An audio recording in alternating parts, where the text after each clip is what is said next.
ជំរាបសួរបងប្អូនទាំងគ្នា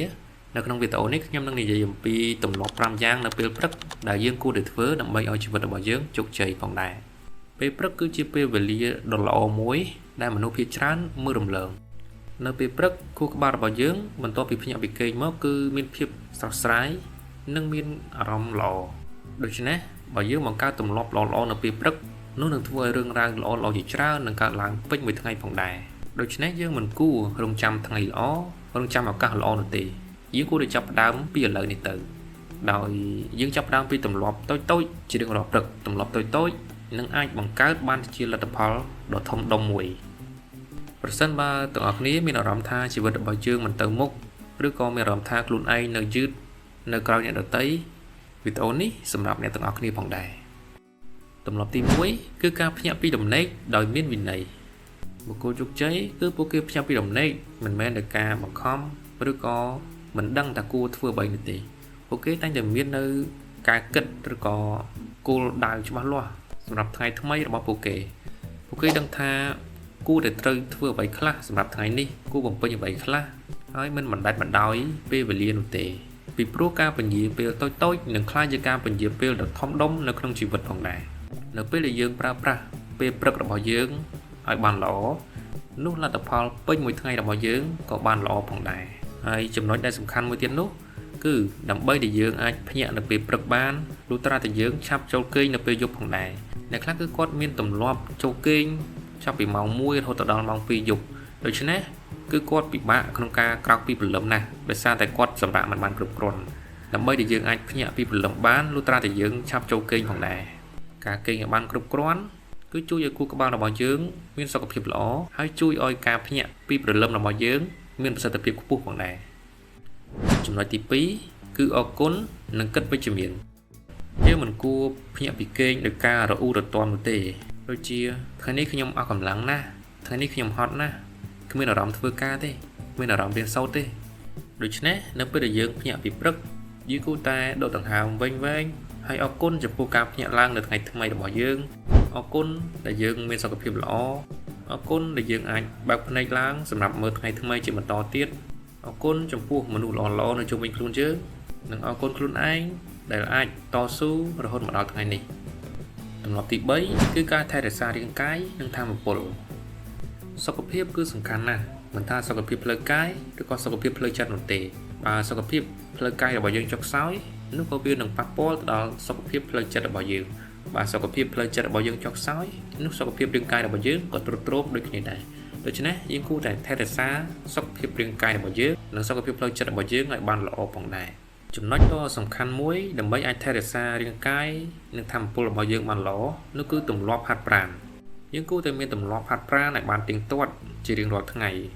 ការហាត់ប្រាណគឺជួយឲ្យសុខភាពផ្លូវកាយនិងផ្លូវចិត្តរបស់យើងបានល្អវាជួយឲ្យរាងកាយរបស់យើងមាំមួនជៀសផុតពីជំងឺផ្សេងៗហើយក៏វាធ្វើឲ្យសុខភាពផ្លូវចិត្តរបស់យើងបានល្អអារម្មណ៍ស្ងប់គិតបានច្បាស់លាស់ជ្រៅជ្រះនិងកាត់បន្ថយ stress ផងដែរទម្លាប់ទី4គឺការរៀបចំផែនការសម្រាប់ថ្ងៃនេះការរៀបចំផែនការគឺជារឿងសំខាន់ដែលយើងត្រូវតែធ្វើនៅពេលព្រឹកយើងគួរតែសួរខ្លួនឯងថាថ្ងៃនេះរឿងអ្វីជារឿងសំខាន់បំផុតដែលយើងត្រូវតែធ្វើហើយមិនចាំបាច់ច្រើនរឿងពេកនោះទេត្រឹមតែមួយរឿងឬក៏ពីររឿងក៏គ្រប់គ្រាន់ដែរដូច្នេះជារៀងរាល់ថ្ងៃយើងគួរតែមានផែនការជាប់ជានិច្ចពីព្រោះការដែលយើងមានផែនការច្បាស់លាស់គឺវាធ្វើឲ្យចិត្តរបស់យើងស្ងប់ល្អហើយយើងបំពេញការងារនោះយ៉ាងច្បាស់លាស់ហើយនឹងកាត់បន្ថយភាពតានតឹងផងដែរការដែលមានផែនការច្បាស់លាស់គឺយើងនឹងដឹងថាតើយើងត្រូវធ្វើអ្វីខ្លះដែលមិនចាំបាច់ពិបាកគិតច្រើននោះទេវាប្រៀបដូចជាយើងដែលកំពុងតែជិះម៉ូតូដូចនេះដែរនៅពេលដែលយើងជិះម៉ូតូបើសិនបើយើងមានគោលដៅច្បាស់លាស់គឺយើងនឹងដឹងថាតើយើងគូជិះទៅតាមផ្លូវណាដើម្បីយើងអាចសម្រេចទៅដល់គោលដៅដែលយើងចង់បានប៉ុន្តែបើសិនបើយើងគ្មានគោលដៅច្បាស់លាស់ថាតើយើងចង់ទៅកន្លែងណានោះទេពេលខ្លះយើងជិះដោយខាច់ចង្កូតម៉ូតូបត់ឆ្វេងឬក៏បត់ស្ដាំទៅមកវិលចុះវិលឡើងដោយមិនមានទិសដៅច្បាស់លាស់ដូច្នេះជារៀងរាល់ថ្ងៃយើងគួរតែមាននៅគោលដៅច្បាស់លាស់សម្រាប់ខ្លួនឯងថាតើយើងចង់សម្រេចអ្វីហើយបន្ទាប់ពីយើងមានគោលដៅហើយយើងគួរតែចាប់ផ្ដើមធ្វើនៅសកម្មភាពឲ្យបានខ្លាំងក្លាដើម្បីសម្រេចនៅគោលដៅនិងគោលបំណងដែលយើងចង់សម្រេចនោះទម្លាប់ទី5គឺវិន័យអ្វីដែលធ្វើឲ្យបុគ្គលដ៏ជោគជ័យម្នាក់ខុសពីមនុស្សធម្មតា មិនមែនជាទេពកោសល្យនោះទេប៉ុន្តែវាគឺជាវិន័យគឺជួយឲ្យយើងធ្វើកិច្ចការអ្វីមួយដោយមិនតាមអារម្មណ៍ទោះបីជាថ្ងៃខ្លះយើងមានអារម្មណ៍មិនល្អធុញទ្រាន់ឬក៏មានអារម្មណ៍មិនសប្បាយចិត្តប៉ុន្តែជាដាច់ខាតយើងនៅតែបន្តធ្វើនៅរឿងរ៉ាវនោះ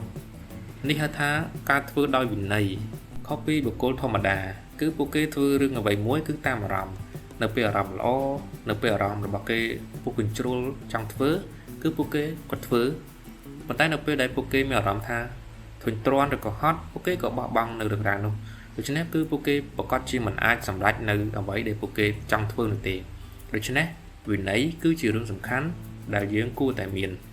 ដើម្បីសម្រេចបាននៅជោគជ័យអ្វីមួយគឺយើងមិនអាចត្រឹមតែធ្វើមួយថ្ងៃឬក៏ពីរថ្ងៃបាននោះទេគឺវាត្រូវការពេលវេលាយូរហើយតម្រូវឲ្យយើងធ្វើវាជាប់លាប់ជាដរាបដូច្នេះដើម្បីឲ្យយើងអាចធ្វើរឿងរ៉ាវអ្វីមួយជាប់លាប់ជាដរាបគឺយើងត្រូវការជាដាច់ខាតនៅវិន័យនេះឯងដូច្នេះប្រសិនបើបងប្អូនអ្នកគ្នាអនុវត្តនៅចំណុចទាំង5នេះខ្ញុំជឿថាជីវិតរបស់យើងនឹងមានការផ្លាស់ប្ដូរប្រសើរឡើងជាមិនខានអរគុណបងប្អូនអ្នកគ្នាសម្រាប់ការទស្សនានៅវីដេអូមួយនេះតាំងពីដើមរហូតមកដល់ចប់ប្រសិនបើបងប្អូនអ្នកគ្នាពេញចិត្តនៅវីដេអូមួយនេះបាទកុំភ្លេចចុច like subscribe និងចែករំលែកជាបន្តទៅកាន់មនុស្សជាទីស្រឡាញ់របស់យើងផងដែរអរគុណសម្រាប់ការទស្សនានៅវីដេអូមួយនេះជួបគ្នានៅវីដេអូក្រោយជាបន្តផងដែរ